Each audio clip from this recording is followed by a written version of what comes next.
जय श्री कृष्णा। सभी ज्योतिषियों, ज्योतिष प्रेमियों एवं श्रोताओं को मेरा प्यार भरा नमस्कार।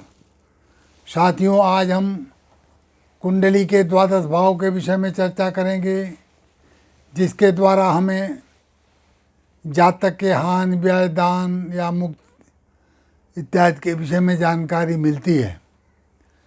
विद्वानों ने द्वादश भाव को मुक्त या मोक्ष भाव कहा है। द्वादश भाव को व्यय भाव माना गया है। वस्तुतः ये ऋण, रोग, शत्रु भय तथा चिंताओं से युक्त दिलाने वाला भाव है। चिंताओं से मुक्ति दिलाने वाला भाव है। भारतीय विद्वानों ने द्वादश भाव को परोपकार के लिए, दान व त्याग द्वारा दुखों से छूटकर मोक्ष पाने का भाव कहा है।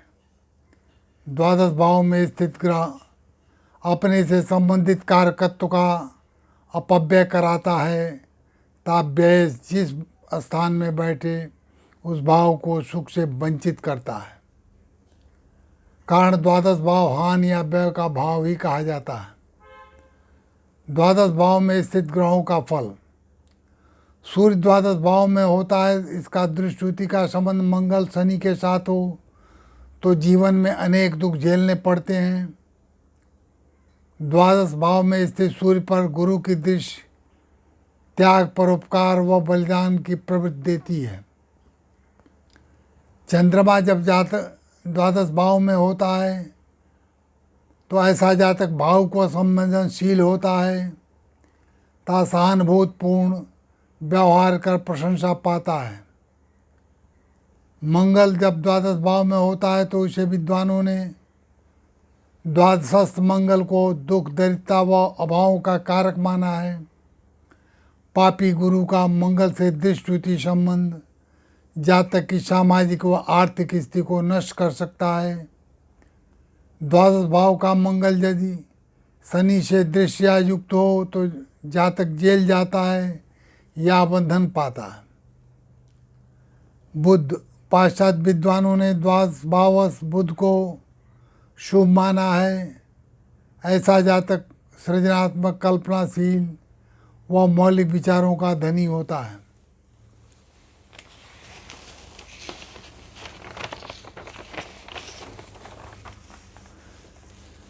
गुरु जब द्वादश भाव में होता है तो गुरु शत्रुओं से लाभ प्राप्ति का योग देता है। ऐसा जातक अपने शत्रुओं को भी हठात मित्र बना लेता है। शत्रु भी इसके धार्मिक आचरण व न्याय संगत व्यवहार से प्रभावित हुए बिना नहीं रह पाते हैं।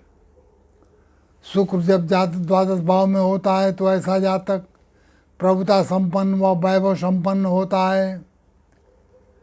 शुभ दृष्टि शुक्र द्वादशस्थ होने पर जातक के जीवन को समृद्ध, सुखी व सार्थक बनाता है।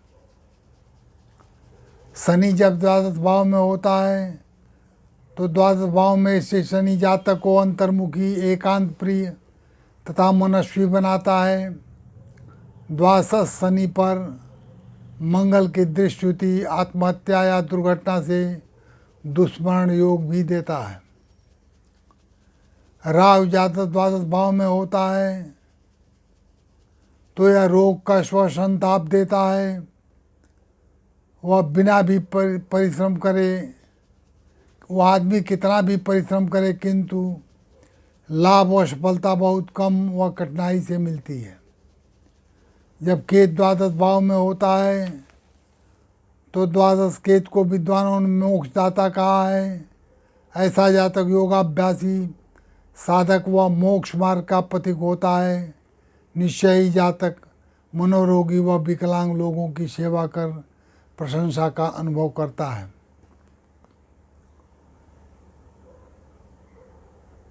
व्यय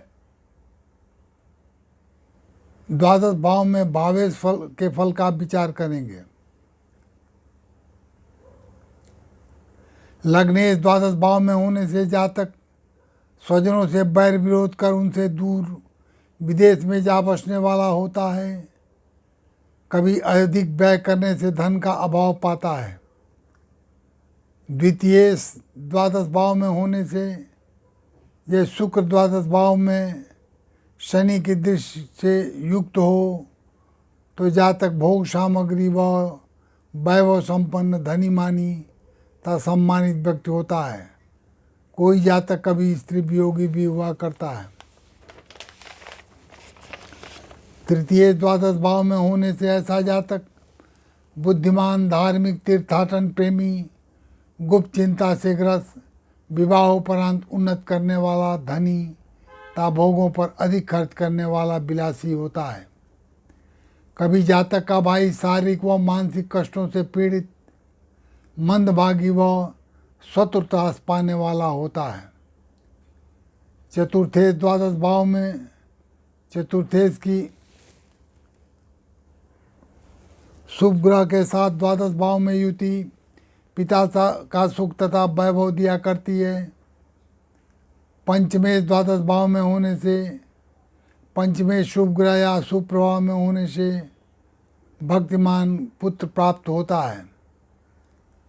कभी जातक को दत्तक पुत्र का सुख भी प्राप्त होता है।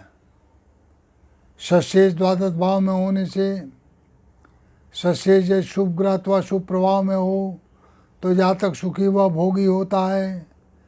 कभी वह परदारासक्त तथा मान अपमान का विचार करने में असमर्थ होता है। सप्तमेश द्वादश भाव में होने से, सप्तमेश पत्नी सुख का प्रतीक होकर हानि या व्यय भाव में होने से दाम्पत्य सुख की हानि, पत्नी के रोग पर खर्च या पत्नी द्वारा भोग वैभव सामग्री पर अधिक खर्च से सभी बातें संभव होती हैं। अष्टमेश द्वादश भाव में होने से यदि अष्टमेश पर शुभ प्रभाव हो तो जातक अच्छे व जनहितकारी कार्यों में धन खर्च करने वाला धार्मिक व्यक्ति होता है। नवमेश द्वादश भाव में होने से कोई जातक सुंदर देह, विद्वान, परोपकारी, धार्मिक कार्यों पर धन खर्च करने वाला तथा विदेश में मान सम्मान पाने वाला होता है। ज्येष्ठ मित्रों के सहयोग से उसके सभी काम सफल होते हैं। नवमेश पापी होने पर जातक धूर्त, कपटी, भाग्यवान व निर्धन होता है।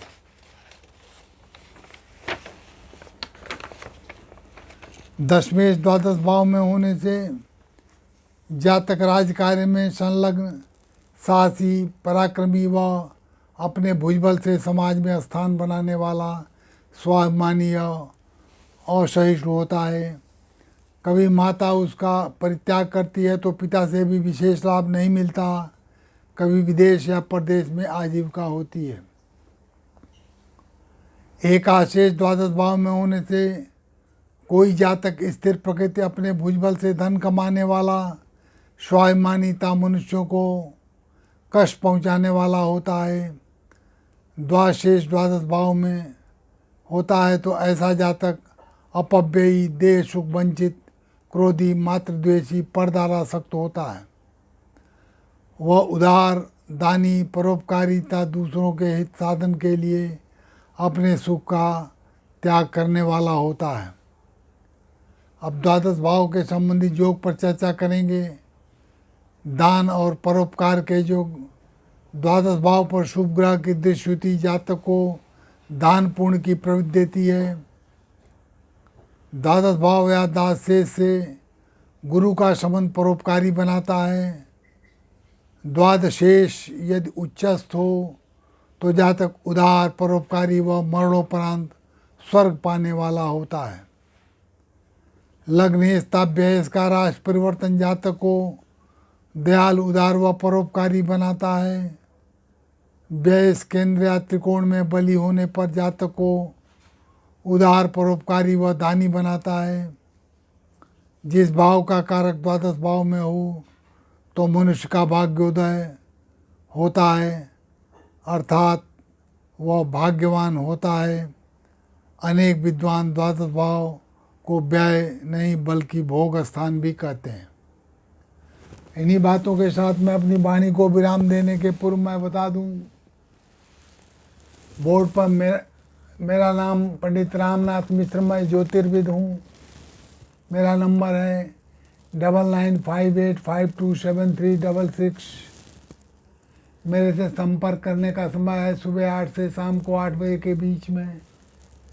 मेरे यहाँ जन्म पत्री बनाई भी जाती है और उसका फलादेश भी किया जाता है। जिन सज्जनों को मेरे से संपर्क करना हो इस बीच में संपर्क कर सकते हैं। इन्हीं बातों के साथ मैं अपनी वाणी को विराम दे रहा हूँ। सभी श्रोताओं को मेरा प्यार भरा नमस्कार, धन्यवाद।